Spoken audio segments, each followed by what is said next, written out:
안녕하세요. 저는 올해로 30이 되었고 벌써 며칠 후면 31 되는 여자입니다. 올해 참 코로나로 거지 같고 힘든 나날들을 보냈는데 여러분들은 모두 무탈하신가요? 저희는 그나마 동네에서 자영업자분들이 오고 가며 사먹는 몇천 원짜리 김밥을 파는 작은 식당을 하는지라 꾸준히 수요가 없었던 것은 아니었지만 코로나로 위생관리한다고 또 바로 옆에 코로나 환자가 다녀간 식당이 생겨난 바람에 한바탕 구청에서 흰 우주복 입은 사람들이 나타났다 떠났고 여러모로 사람들이 위험하다는 인식을 하는 건지 도통 가게 앞을 오고 가지 않아서 매출은 작년에 비해 절반 정도 떨어진 상태입니다. 물론 코로나로 인해 다들 외식이나 밖에서 먹는 걸 안 하시는 바람에 떨어진 이유도 있겠지만 말입니다. 경제 사정이 이렇다 보니 유독 돈에 대한 스트레스를 많이 받았던 것 같아요. 저는 더군다나 아이가 둘이 있는 애엄마니까요. 첫째를 낳았던 4년 전은 장사를 시작하기 전이어서 주기적으로 통장에 들어오는 월급도 있었고 남편의 월급까지 합쳐 나름 여유가 있었습니다. 첫 아이다 보니 사랑이 특별하기도 했고 그래서 우리 아이 임신한 동안에 먹고 싶은 것들은 웬만하면 다 사 먹거나 남편이 사주었던 것 같아요. 아이를 낳고도 어차피 둘째 낳고 셋째 낳으면 물려줘야 하지 않을까 싶어서 중고로 말고 완전히 새 상품으로다가 유모차며 아이한테 필요한 모든 것들을 준비했었죠. 그 중에 가장 신경 쓰였던 것은 바로 돌잔치였습니다. 뭐 대단히 성대하게 재벌집 애마냥 돌잔치를 한 것은 당연히 아니고요. 처음엔 정말 생각이 없어서 집에서 간단히 셀프 돌잔치를 하려고 했었는데 저희 시어머니께서 첫 손주인데 이왕 돌잔치를 할 거면 크게 해서 사람들도 초대를 하자고 앞에 나가서 손주한테 덕담 한마디 나눠주는 것까지 해보고 싶다 조르시는 바람에 정말 생각지도 못했던 상황에서 급하게 돌잔치를 열려고 동네에 있는 큰 뷔페를 빌리고 나름 동네에선 성대하게 돌잔치를 열었어요. 아, 느낀 점을 말하자면 돈 많이 깨졌습니다. 무슨 남의 집 손주 보겠다고 돌잔치까지 오실까 했는데 저희 시어머님이 동네 마당발이셨는지 초대를 끝도 없이 하셨어서 급기야 돌잔치 자리가 모자랄 지경에 이르렀어요. 추가로 뷔페에 돈을 지불해서 옆방에까지 예약을 하고 어찌저찌 받긴 했는데 이런 분들이 다 돌잔치 축의금이란 개념을 모르셨는지 하나같이 빈손으로 오시는 바람에 말 그대로 동네에서 무료 급식소를 연꼴이 되었었죠. 시어머니는 소원대로 본인의 지인들 앞에서 사랑하는 손주를 위한 덕담부터 시작해 몇 번 말하겠다고 마이크를 많이도 잡으셨고 마지막으로 혼자 신이 나셔서 세레나드를 그러니까 트로트 한 곡을 부르시면서 분위기가 완전히 동네 잔치로 변해버린 바람에 여기저기 뒤에서 술 마시고 먹고만 있던 어머님 지인들이 한두 명씩 나와 노래를 하기 시작하셨고 급기야 어머님들 노래를 듣다가 시간이 지나 돌잔치가 급하게 마무리되었습니다. 정말 기가 막히죠.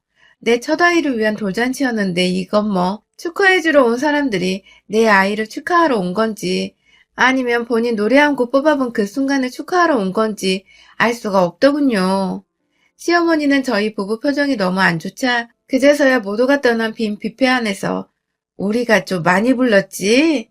하고 머쓱해 하셨는데 거기다 대고 네, 너무 많이 불렀잖아요. 라고 화를 낼 수도 없고 애써 괜찮다고 표정 관리를 하면서 집에 왔는데 그날 참 뭐 같더군요. 하나 더 시어머님 말고 기억에 남는 게 있었다면 바로 저희 형님이었습니다. 남편보다 2살 딱 많고 저와 비슷한 시기에 임신하고 출산까지 하신 형님. 사실 그날 돌잔치에서 손주 덕에 흥에 겨워 노래판을 벌리신 시어머니와 지인들보다 전 형님이 더 얄미웠답니다. 아니 글쎄 자기 애를 돌잔치하는 저희 아들마냥 화려한 금빛의 환복을 입혀와서는 사람들에게 우리 애도 돌이 얼마 전 지났다면서 자기 아들한테 덕담을 좀 건네달라고 여기저기 저희 부부 손님들한테까지 찾아와서는 자기 애를 봐달라고 인사를 시키더라고요. 급기야 저희 아들 돌잡이 순서가 끝마치고 그 테이블을 치워놓는데 그걸 자기 남편과 자기 친구들을 데려가서는 그 앞에서 지 아들 돌잡이를 하고 있는 겁니다. 네, 그러니까 다른 말로 하자면 저희 형님은 동생 부부한테 상의 한 번 없이 자기 친구들을 조카 돌잔치에 멋대로 초대를 했고요. 조카가 돌잡이하고 뷔페에 반납할 거 반, 우리 부부가 직접 돈 들여 산 물건들이 반이 그 돌잡이 물품들을 지들 멋대로 잔치 중에 우르르 몰려가 그 앞에서 자기의 돌잡이를 벌렸다는 겁니다. 자연스레 옆에서 환호를 지르고 난리를 피우는 사람들의 시선은 저희 부부와 아이에게서 저 멀리 형님네 부부와 형님 아기에게로 쏠릴 수밖에 없었고요. 저희 부모님 포함해 저희 지인들까지 이게 무슨 개떡 같은 상황인가 싶어 당황해하며 아주 어수선했죠. 뒤늦게야 비프에서 고용해주신 사회자분께서 뒷정리를 하며 어찌저찌 그 무리들은 모여있다 해산당했지만 이미 형님의 아이가 저희 아이 돌잡이 물건들 중에서 돌잡이를 한 뒤였고 형님의 친구들까지 저희의 돌잔치에 참여를 해서 무료로 뷔페를 얻어먹고 다니고 있다는 것을 알고 난 후였어요. 맘 같아서 눈에 가시고 너무 기분이 나빠 당장 쫓아내고 싶었지만 당시 재직 중이던 회사에서도 사람들이 찾아왔었고 여기저기 남편이며 저의 지인들이 있었기 때문에 쉽사리 화를 내는 모습을 보일 수가 없었습니다. 아, 그날의 기억으로 인해 저나 남편이나 형님에 대해 참 수치스럽게 생각을 하고 있어요. 도대체 어떻게 살았고 무슨 정신을 가지고 있으면 남의 돌잔치에 지 애를 데려와서 돌잡이를 하게 하고 지 친구들을 불러내 잔칫밥을 먹게 할 수 있었나 싶어서 정말 화가 머리 끝까지나 한동안 잊혀지지 않더라고요. 시어머니 또 중간에서 눈치가 더럽게 없어. 우리 손주랑 우리 외손주 돌잔치 참 재밌었어. 라는 소리나 해대시고 시어머니 눈에도 두 아이의 돌잔치로 보였었는데 다른 사람들 눈에는 어떻게 비춰졌을까 싶어 한동안 회사 출근하는 것도 정말 얼굴 붉히면서 출근을 했습니다. 그러다가 제가 아이를 키우면서 회사를 다니기 힘들어 퇴사를 했어요. 퇴사를 하고 한창 아이를 키우다가 우연히 엄마가 하시던 가게를 폐업한다 하시길래 제가 넘겨받아 김밥 분식점으로 차리게 되었고요. 엄마가 쓰시던 것들로 업종만 바꿔보는 것이라 준비할 것이 그리 많지는 않았지만 아무튼 일하면 시간 내기 힘들었는데 그 때문에 자연스레 저와 바톤 터치를 하면서 엄마가 저희 아이를 자주 돌봐주셨어요. 그렇게 큰 돈은 못 벌더라도 직장 다닐 때만큼은 벌게 되면서 나름 상사의 스트레스 없이 즐거운 마음으로 장사를 했습니다. 여기저기 간단히 식사하러 찾는 주변 가게 사장님분들이 단골이 되어주시니 그저 감사한 마음에 더 열심히 일을 했어요. 가끔 남편도 퇴근하고 일 도와준다고 찾아와서는 남은 분식까지 자기가 다 먹고 가겠다며 음식물을 비워주는 때도 있었고 큰아이와 함께 가게에 찾아와 엄마 일하는 거 보면서 놀기도 하고 참 나름대로 저희는 재밌게 장사하면서 살고 있었죠. 신기하게 그 사이 형님이나 시어머님은 한 번도 애가 보고 싶다거나 밥 한 끼라도 같이 먹자고 저희를 먼저 찾지 않으셨어요. 처음은 제가 그래도 며느리라며 몇 번 연락도 드려보고 사실 돌잔치 때 앙금이 남은 후로는 정말 가끔 시어머니께만 연락을 드렸는데 이상하게 불편해하시고 뭔가 껄끄러워하시는 것이 저도 그 후로 마음이 편치 않아 먼저 연락을 드리지 않았죠. 반응이 이런데 먼저 연락하고 싶은 며느리가 어딨겠어요. 그 시간에 우리 엄마한테 연락이나 한 번 더 하고 말죠. 그러다가 제가 아이를 하나 더 가지게 되었어요. 4년 만에 아이였죠. 첫째가 아들이라 내내 친구같이 지낼 수 있는 딸이 태어나길 바라고 또 바랬는데 정말 기적처럼 딸이었어요. 너무 신이 나서 오랜만에 시댁 식구들께도 아이를 가졌다며 인사를 드리고 축하까지는 안 바래도 수고했다. 뭐 그 정도 인사나 덕담 정도는 받을 줄 알았는데 시부모님은 축하를 해주셨지만 형님은 뭔가 축하라기보다 그래서 애가 언제 나오는데? 혹은 나오면 돌잔치는 하나? 라면서 아직 세상 밖으로 애가 나오기도 전부터 돌잔치 타령을 하더라고요. 괜시리 기분 더럽게 말이죠. 그리고 나서야 뒤늦게 알았어요. 형님도 저와 마찬가지로 뱃속에 아이를 키우고 있는 중이란 걸 말입니다. 아니 글쎄 이걸 아무한테도 말 안 하고 딱 자기 부모한테만 말을 해놓은 바람에 저나 남편이나 가족 중 누가 임신했다는 걸 나중에 알게 된 것이었죠. 그리 가까운 사이가 아닌 건 맞았지만 내 아이 돌잔치에서 그런 쌍스러운 행동을 저질러 놓고 미안하다거나 부끄러워 면목 없다는 사과 정도도 없이 잠수를 타더니 이젠 하다하다 임신을 한 것까지 저희가 시댁을 통해서 건너 알게 되다니 뭔가 참 시댁 식구란 사람이 뭐 이런가 싶어서 씁쓸했어요. 동시에 왜 하필 그것도 하필 다른 사람도 아닌 형님이랑 4년 만에 또다시 같은 시기에 임신을 하고 출산을 하냐고요.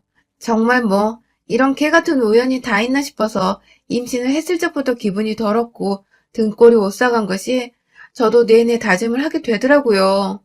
이번에 기어코 둘째에겐 돌잔치를 열어주지 않겠다고 말입니다. 절대로 돌잔치를 열어서 돌잡이를 해야 하게 되더라도 그건 우리 가족끼리 혹은 아주 가까운 사람들만 불러내 재미로만 하고 말겠다고 말이죠. 그렇게 마음을 먹고 얼마 지나지 않아 이 무슨 장난인 건지 코로나가 터지기 시작했어요. 가뜩이나 몸을 조심해야 하는데 코로나가 터져버려 저는 장사하는 것도 걱정을 해야 하고 뱃속 아기에 뛰어다녀야 할 우리 큰아이 몸까지 걱정을 해야 하는 판국이었죠. 다행히 남편은 잘리지 않고 지금껏 회사를 잘 다니고 있지만 저의 경우 가게 운영이 전부 다 힘들어졌고 배는 계속 불러와 힘에 부쳐 죽겠는데 코로나로 장사가 안 되니 스트레스와 몸이 뚱뚱하게 불어나 급기야 산후 불안장애 위험이 있다며 제대로 관리를 하라고 해서 출산 2달 전부터 부랴부랴 가게를 임시로 접고는 아이 태교와 출산에만 매진을 했습니다. 옆에서 남편님의 친정 부모님께서 많이 도와주셔서 천만다행으로 아이는 아주 건강하게 태어났고요. 하지만 아이가 태어났는데도 코로나는 사라질 기미가 보이지 않더라고요. 하루빨리 이 아이를, 우리 아이들을 키우기 위해서는 가게를 나가봐야 하는데 자꾸만 자영업자들 힘들게만 한 코로나 소식만 들려오기 시작하고 급기야 사태가 너무 악화되어 재확산이라는 상황까지 닥치게 되고 참 노답분이 2020년이더라고요. 어떻게 해야 할지 몰라서 그럼에도 남편 월급만으로는 내 식구가 절대로 온전히 잘 살 수 없다는 현실 판단 때문에 갓난아기를 정말 한 50일 정도 품에서 놓고 바로 가게를 열었습니다. 열자마자 바로 옆에 확진자가 터져서 그걸 수습하러 온 사람들을 본 주민들이 거의 대다수 저희 가게 주변으로는 얼씬도 안 하는 것 같았어요. 유동인구가 확 줄어버린 듯한 기분이 피부로 와 닿았거든요. 그래서 거의 일하는 시간을 절반으로 단축시켜서 가장 바쁜 점심때만 그래도 열심히 일을 하고서 얼른 가게를 닫고 아이를 보러 집으로 가길 반복했어요. 코로나로 밖에서 모이지도 말라고 하고 저도 아이가 있으니 어디 가서 확진자와 접촉을 하거나 감염되는 것이 무섭기도 했고 그래서 최대한 제 몸 조심을 하면서 장사를 하고 또 집으로 불이 나게 퇴근하는 일상을 반복했습니다. 지루하고 따분했지만 집에 사랑스러운 아이들이 있어서 언제나 집 가는 길은 행복 그 자체였어요. 그런데요, 아이를 낳고서 50일이 지나도 연락 한 번 없었던 저희 형님이 제가 가게를 열기 시작하면서부터 어디서 그걸 들었는지 귀신같이 전화가 왔어요. 자기도 아이를 낳았다면서 가게 열었다며? 하고는 저한테 대단하다고 정말 돈 많이 벌겠다며 칭찬인지 악담인지 모르겠는 말을 건네더라고요. 코로나 시국에 가게 하러 돈 많이 벌겠다는 건 또 무슨 소리인지 그냥 한 귀로 흘려버리고는 네, 뭐 애들 키워야 하니 벌 수 있나요? 하면서 대답을 드렸어요. 몸은 괜찮냐고, 아이는 건강하냐 등의 출산한 여자들에게 해야 할 기본적인 덕담을 먼저 건네보면서 말이죠. 신우이는 뒤늦게 본인도 아차 싶었던 건지 저한테 그러더라고요. 아이도 건강하지? 라고 말이죠. 그리고 그 바로 뒤에 지금도 참 소름 돋는데 아이 건강하냐는 인사말 뒤에 바로 그래서 돌잔치는 언제 해? 라더군요. 아니 뜬금없이 얘가 막 태어나서 안부를 묻고 있는데 돌잔치를 언제 하냐뇨. 그것도 코로나로 모이지 말고 행사 같은 거 자제하라고 TV만 틀면 매일같이 뉴스가 흘러나오는데 뭘 돌잔치야. 너무 기가 막혀서 순간 저도 모르게 네? 하며 웃어버렸어요. 그러자 형님이 갑자기 왜 웃어? 라고 물어보더라고요. 끝까지 본인이 기가 막힌 소리를 해대는 줄을 모르고 있는 것 같아서 말했습니다. 아니 저번에 저희 애 돌잔치 와서 그렇게 민폐를 끼쳐놓고 계속 저한테 돌잔치 언제 하냐는 질문을 하고 싶어요? 라고 말입니다. 제 딴엔 정말 속에 담아뒀던 말을 해버린 것이었어요. 끝까지 그날 이후 미안하단 말을 한마디도 안 해놓고선 뻔뻔하게 돌잔치 타령을 해대는 게 너무 얄미웠으니까요. 하지만 반응은 예상 밖이었어요. 형님은 아주 미친년 마냥 고래고래 소리를 질러대더니 네가 나를 얼마나 우습게 하면 민폐라는 말을 하냐? 라는 둥. 그냥 물어본 거야. 둘째는 돌잔치 언제 하냐고. 라며 끝까지 본색은 안 드러내고 핑계를 대는 둥. 아주 꼴값이 육값을 떨어대더라고요. 자기 둘째 돌잔치 할 때 또 우리 아이 돌잔치에 껴서 하려는 거 내가 그거 모를 줄 알고? 정말 쌍욕이 목구멍까지 튀어나오려던 거 가게에서 전화 받았던 거라 웬만하면 참았습니다. 2절, 3절 끝도 없이 욕을 하고 싶은데 그러다 손님 오면 얼렁뚱땅 전화를 끊어야 하니까요. 결국 네, 그럼 지금 제대로 말씀드릴게요. 전화 애 아빠나 둘째 돌잔치 할 마음이 전혀 없으니 다시는 돌잔치에 대해 물어보지 마세요. 그런데 형님은 돌잔치 언제 하세요? 라고 말해줘. 순간 자기의 돌잔치는 안 하는 저의 질문에 당황을 해서는 생각 중이야. 라며 말을 돌리는 형님. 코로나로 시국이 이런데도 돌잔치를 한다고요? 라고 일부러 배로 놀래서는 반문을 하니 아니 얘 돌잔치는 한 번뿐이니까 라며 말을 뭉퉁거리던 형님. 아휴, 그 목소리가 참 한심하고 없어 보여서 바쁘다는 얘기를 하고는 이내 전화를 끊었습니다. 더 말을 주고받을 필요를 못 느꼈거든요. 그렇게 가게 닫고 집에 가서도 엄마한테도 화선을 하고 퇴근하고 집에 온 남편한테도 하소연을 하면서 도대체 왜 남의 딸 돌잔치를 하는데 이렇게 궁금해하냐고 의도가 너무 뻔하지 않냐고 화를 냈어요. 남편도 그 얘기를 들으니 지난날에 자기 아들 돌잔치 때 누나가 저지른 민폐짓이 생각났던지 한동안 씩씩거리다가 내가 대신 미안해 라는 말을 남기고 방으로 들어가 버리더라고요. 더 자세히 방을 살펴보니 남편은 시어머니께 전화를 한 것 같았어요. 지난 돌잔치 때 그 난리를 쳐놓고 우리 둘째 돌잔치는 뭐가 궁금하다고 전화를 했냐며 신우이한테 그 저녁에 막 혼자서 퍼붓고는 전화를 끊었죠. 엄마는 집안 분위기 살벌해지니 이제 집에 갈 시간이라며 집을 나섰고 저는 괜히 남편의 박력 있는 모습에 설레기도 하고 저 대신 쓴소리를 제대로 해준 것 같아 고맙기도 했어요. 그리고 한편으론 신우이가 과연 이걸 가만히 듣고만 있을까 싶어서 내일 저한테 다시 연락이 오겠구나 싶어 내심 긴장이 되는 것도 같았고요. 그리고 다음날 친정엄마와 터치를 하고 가게로 출근을 했는데 제 예상이 적중했습니다. 글쎄 4년 만에 그날 돌잔치 이후로 처음 보는 형님께서 저희 가게를 찾아오신 겁니다. 동서 가게 찾아오면 빈손으로 찾아오는 것부터 오자마자 나도 제일 비싼 김밥 하나만 줘 하면서 돈도 안 낼 거면서 맡겨놓은 듯 달라고 하는 형님 태도는 4년 전 돌잔치 하던 그때와 달라진 것이 하나도 없더군요. 남한테 기대서 자기 욕구를 해치우려는 것이 이건 사람 죽이는 기생충보다 더하면 더했지 덜하지 않겠더라고요. 제 감정을 완전히 피말려 죽이려는 듯 했으니까요. 대놓고 가장 기본이 야채김밥 한 줄을 썰어줬습니다. 그러자 형님은 야채밖에 없다는 말을 하다 이내 그게 가장 저렴한 김밥인 걸 알아채고는 똥 씹은 표정으로 김밥을 처묵처묵 하더니 여기 오뎅 국물은 없냐? 찍어 먹을 떡볶이 소스를 좀 달라는 등의 주제넘는 주문을 해대면서 절 자꾸만 심부름시켰어요. 그러더니 아예 나 밥 되는 거 먹고 싶은데 뭐 먹을 게 있냐고 물어보길래 주문하시는 거예요? 라고 하자 뭐 남는 음식 없나? 하며 말을 돌리더라고요. 아휴 빈대근성 진짜. 근데요 제 눈치를 보며 김밥부터 처먹던 형님이 갑자기 또 제 둘째 돌잔치 얘기를 꺼내는 겁니다. 뜬금없이 김밥 하나를 집어먹고는 밥알을 굳이 튀기면서까지 뭐 급한 말이라고. 왜 둘째 돌잔치는 안 한다는 거야? 라고 물어보는 겁니다. 제가 그 철판에다가 팔아야 할 떡볶이를 막 만들려고 떡을 들이부었는데 뒤에서 또 돌잔치 타령을 하니 진짜 신물이 나더라고요. 남의 딸 돌잔치 얘기 그만하세요.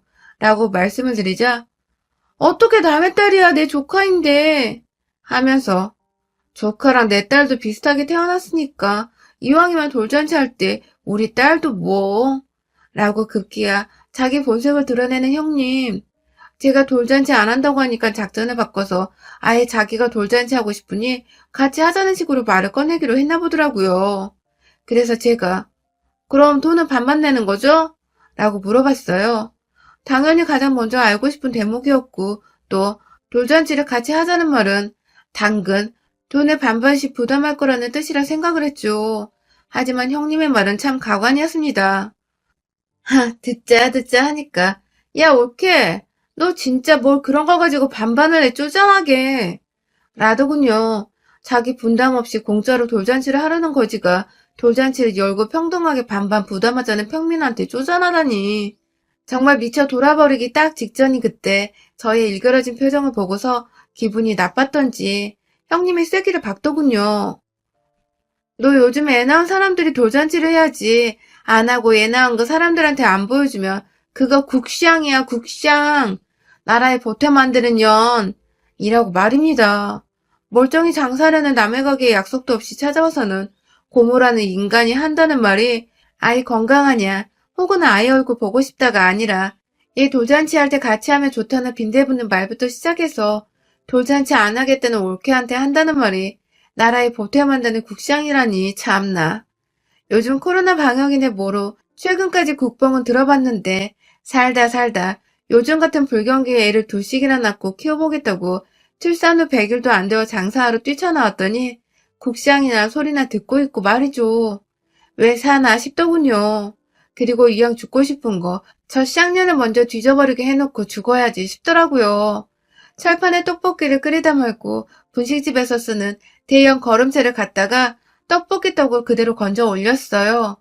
슬슬 뜨뜻해지고 있던 물에 익어서 뜨뜻했던 떡을 거지 같은 년아 하면서 차마 가게 밖에서 난동 부리긴 뭐해서 가게 안에서 처먹고 있던 형님을 그대로 내버려둔 채 거름채 속 떡볶이 떡을 확 던져버렸습니다. 진짜 다다다다닥 하면서 떡에 맞은 형님은 미쳤어? 하면서 피한다고 구석으로 더 들어갔는데 그걸 가만히 놓칠 제가 아니죠. 구석탱이에 있는 형님한테로 지가 먹고 있던 김밥부터 시작해서 제가 장사하겠다고 만들어 놓은 김밥을 옆구리에 칼집 하나만 내선 정말 미친년처럼 발악하며 한 손에 잡고 형님을 향해 매질하기 시작했어요. 한 번 때릴 때마다 옆구리가 터져서는 안에 있는 내용물이 떨어졌는데 마지막에 제 손에 쌀알이 완전히 떡이 되어버릴 때까지 정말 쉬지도 않고 김밥 5줄 넘게 그렇게 회초리로 때리는 마냥 형님의 면상을 향해 패줬습니다. 우리 형님 마땅히 씻을 곳도 없는데 저한테 냄새나는 김밥으로 처맞기만 하고는 겁에 질려 막 주랭난 척 가게를 나가더라고요. 정말 순식간에 뒷모습이 안 보였을 정도로 뛰쳐 도망간 바람에 신발 한 짝이 저희 가게 바로 앞에 덩그러니 남겨져 있더군요. 아유, 말이라도 좀 곱게 염치라도 있어야지. 돈이라도 좀 내고 돌잔치를 같이 하자 뭐 하자 했으면 제가 오죽 친절히 대응했을까요. 그 입이 방정이고 태생이 그지 같아서 염치라는 것도 모른 채 공짜로 돌잔치를 하려 하고 남의 가족의 민폐나 끼치더니 한 번이 아닌 2번을 또 그 짓을 하려 하다니 맘 같아선 확 걸음체로 기름칠 해줘서 줘 패주고 싶었는데 아이들 고모니까 그거로 치닫는 것까지는 참았습니다. 뭐 나름 김밥에 떡으로 혼나 가게 홍군형 내준 건 속이 시원할 정도로 잘한 것 같네요.